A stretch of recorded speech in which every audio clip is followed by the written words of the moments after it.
नमस्कार। Breaking news में इस वक्त की बड़ी खबर आपको बता दें कि समाजवादी पार्टी में एक बार फिर से चुनाव से पहले खलबली देखने को मिल रही है।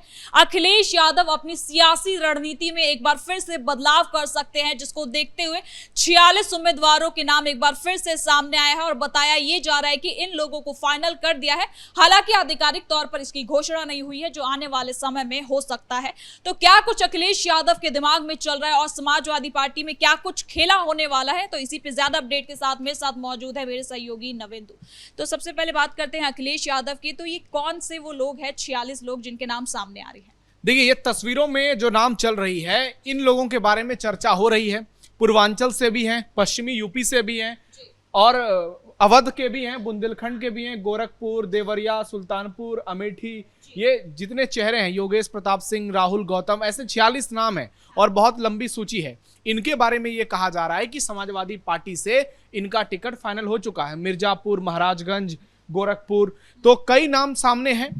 हालांकि अभी तक फाइनल मुहर इस पर लगी नहीं है या कोई औपचारिक ऐलान नहीं हुआ है, लेकिन दैनिक भास्कर की रिपोर्ट में इसकी पुष्टि हुई है। शैलेंद्र यादव, आप देखिए ब्रह्म शंकर त्रिपाठी, विजय रावत, इन लोगों को टिकट मिल सकता है समाजवादी पार्टी में। यानी समाजवादी पार्टी में 2027 चुनाव को देखते हुए बड़े पैमाने पर फेरबदल नजर आ रहा है।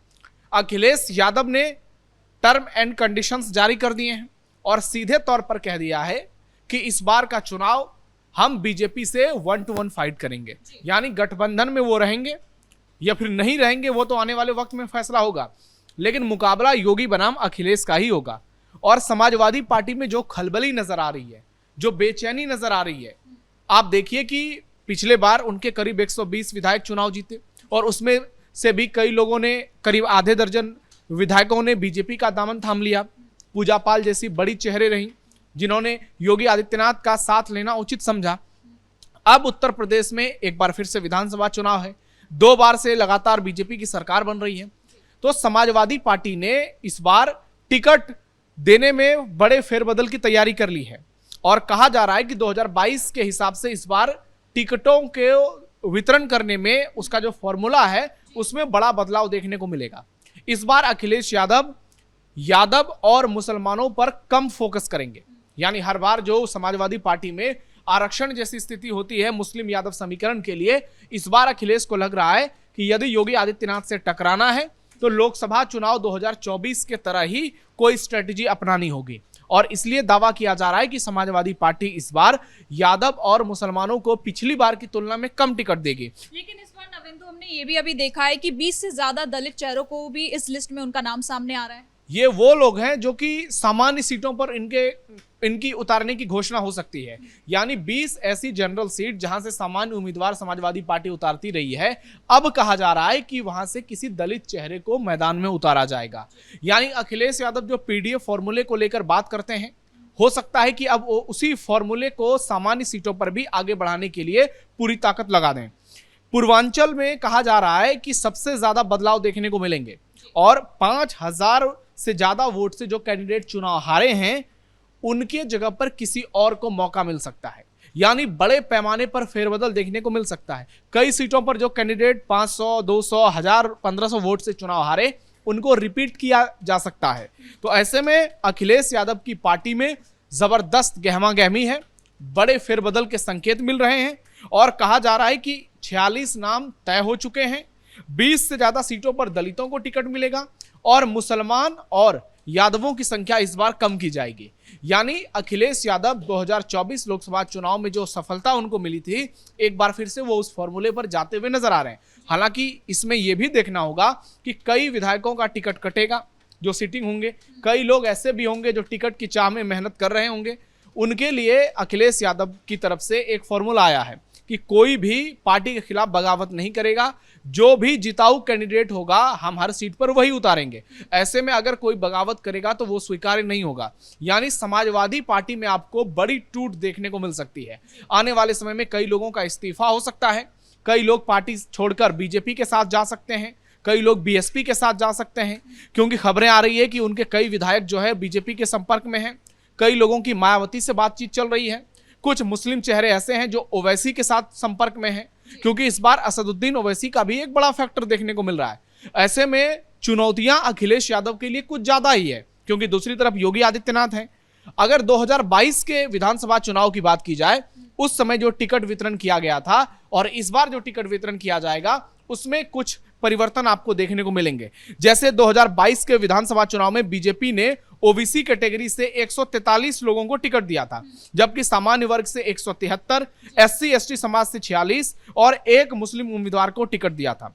अगर समाजवादी पार्टी की बात करें तो ओबीसी वर्ग से सबसे ज्यादा 171 लोगों को मैदान में उतारा, सामान्य वर्ग से 79, एससी एसटी से 89 और 63 मुसलमानों को मैदान में उतारा गया था। जबकि बीएसपी ने ओबीसी से 114, जनरल से 110, एससी एसटी से 93 और 86 मुसलमान कैंडिडेट को टिकट दिया था। तो पिछले बार के जो समीकरण थे, इस बार इसमें फेरबदल देखने को मिल सकता है। और ये देख, अखिलेश यादव ही हैं जो पिछले कुछ समय से लगातार बीजेपी पर हमला बोलते हैं और कहते हैं कि बीजेपी के इतने विधायकों का टिकट कट जाएगा, इतने लोगों का टिकट बदल जाएगा, इतने नए लोगों का टिकट मिलेगा। ये पार्टी आलाकमान विधायकों से नाराज हैं, लेकिन स्थिति देखिए ऐसी है कि उनकी ही पार्टी में ज्यादा खलबली नजर आ रही है। तो इस स्थिति में अखिलेश यादव के लिए बीजेपी पर निशाना साधना तो मुश्किल है ही, लेकिन अपनी पार्टी पर कंट्रोल करना भी उनके लिए उतनी ही बड़ी चुनौती होगी, क्योंकि जिस तरीके से पश्चिम बंगाल, महाराष्ट्र, पंजाब में विपक्षी पार्टियों में टूट हुई, अब कहा जा रहा है कि समाजवादी पार्टी की बारी है और यूपी चुनाव से पहले उत्तर प्रदेश में समाजवादी पार्टी में बड़ी टूट होगी। लेकिन इस बीच ये भी देखा जा रहा है कि अखिलेश यादव खास तौर पर पूर्वांचल पर ज्यादा फोकस कर रहे हैं और कहा यह भी जा रहा है कि उन्हीं हारे हुए कैंडिडेट्स को वापस टिकट मिलेगा जो केवल 5000 के आंकड़ों से हारे थे। देखिए, पूर्वांचल में 2024 में अखिलेश यादव का प्रदर्शन बहुत शानदार रहा था। बीजेपी को लगा था कि पूर्वांचल में पार्टी जो है बहुत बेहतर तरीके से चुनाव जीतेगी, ज्यादा सीटें उनको पूर्वांचल में मिलेगी, लेकिन आकलन गलत हो गया।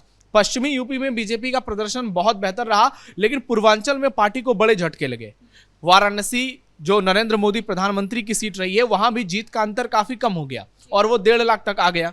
उसके अलावा आसपास की कई ऐसी सीटें रही जहां पर समाजवादी पार्टी ने शानदार जीत दर्ज की या फिर गठबंधन को जीत मिली। 37 सीटें सपा के खाते में गई थी, 6 सीटें कांग्रेस के खाते में गई थी और इंडी गठबंधन का प्रदर्शन अप्रत्याशित था इस बार। इसीलिए पूर्वांचल पर सबसे ज्यादा निगाहें हैं, क्योंकि पश्चिमी यूपी का समीकरण बदलता हुआ दिख रहा है। पिछली बार 2022 के विधानसभा चुनाव में जयंत चौधरी समाजवादी पार्टी के साथ गठबंधन में थे। इस बार जयंत चौधरी बीजेपी के साथ हैं। नरेंद्र मोदी सरकार में वो राज्य मंत्री हैं और उनके दादाजी चौधरी चरण सिंह जो भारत के पूर्व पीएम रहे हैं, उनको भारत रत्न दिया गया है। तो इस स्थिति में इस बार पश्चिमी यूपी में जो जाट और मुसलमानों का समीकरण है वो टूटेगा। हालांकि पिछली बार भी बीजेपी को अच्छे खासे वोट मिले थे, लेकिन इस बार मुसलमानों का वोट समाजवादी पार्टी के साथ रह सकता है, कुछ ओवैसी के साथ भी जाएगा।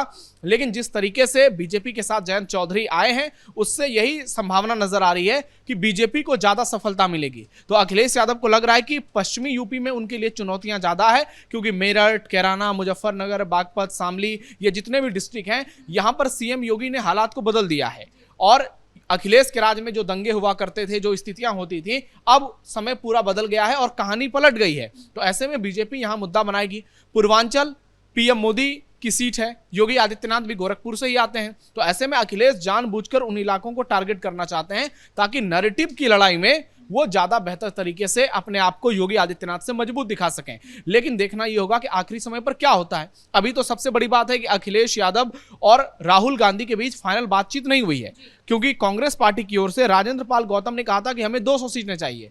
तो अगर समाजवादी पार्टी से कांग्रेस 200 सीटें मांगेगी तो फिर निश्चित तौर पर बहुत परेशानी होगी और गठबंधन होगा कि नहीं होगा ये तो भविष्य में पता चलेगा। लेकिन इतना जरूर है कि फिलहाल कांग्रेस पार्टी और समाजवादी पार्टी की केमिस्ट्री जो है वो बहुत बेहतर नजर नहीं आ रही है। हमने देखा कि दिल्ली में जो प्रोटेस्ट हुआ, अखिलेश यादव और राहुल गांधी ने जी जान लगा दी, लेकिन दोनों की बंद कमरे में मीटिंग भी हुई। लेकिन उसके बाद क्या हुआ, एक दूसरे के खिलाफ बयानबाजियां शुरू हो गई। कांग्रेस के नेताओं ने अखिलेश पर हमला बोला और अखिलेश केसी वेणुगोपाल से भिड़ गए। सदन में स्पीकर को कह दिया कि आपने बीजेपी और कांग्रेस के साथ डील कर लिया है। तो समाजवादी पार्टी का जो रुख नजर आ रहा है, जो डोमिनेट करने की स्थिति में वो आगे बढ़कर कांग्रेस को बार बार दबाव की स्थिति में ला रही है, और दूसरी तरफ कांग्रेस झुकने के लिए तैयार नहीं है, वो ज्यादा से ज्यादा सीटें चाहती है। और असदुद्दीन ओवैसी का एक बड़ा फैक्टर है, चंद्रशेखर रावण बहुत बड़ी बड़ी बातें कर रहे हैं। तो इस स्थिति में समाजवादी पार्टी के लिए बहुत सारी चुनौतियां हैं। ऐसे में अब यह देखना होगा कि आखिरकार टिकट वितरण की शुरुआत कब से होती है, क्योंकि बहुत सारे कैंडिडेट को पहले से ये हिंट दे दिया जाता है कि इस बार जो है आप इस क्षेत्र से उम्मीदवार होंगे। तो ऐसे में संभावनाओं का दौर तेज हो गया है, गहमा गहमी भी तेज है। आने वाले समय में बहुत कुछ क्लियर होगा, लेकिन सबसे मुख्य बात यही है कि योगी आदित्यनाथ बहुत मजबूती से आगे बढ़ रहे हैं और दूसरी तरफ अखिलेश यादव अभी भी बैकफुट पर नजर आ रहे हैं। बहुत धन्यवाद नवेंदु इन तमाम जानकारी के लिए। तो कुल मिलाकर आपको बता दें कि अखिलेश यादव और समाजवादी पार्टी के अंदर एक बार फिर से खलबली देखने को मिल रही है। 46 जो लिस्ट सामने आई है नेताओं की, उम्मीदवारों की, उसमें कहा जा रहा है कि ये उम्मीदवार हो सकते हैं आने वाले चुनाव में इन्हें अखिलेश यादव उतारे, जिन पर मुहर लग सकती है, जिनकी लिस्ट सामने आ चुकी है। अब आने वाले समय में समाजवादी पार्टी के अंदर क्या कुछ होता है, इस पर हमारी नजर बनी रहेगी। देखते रहिए कैपिटल टीवी उत्तर प्रदेश।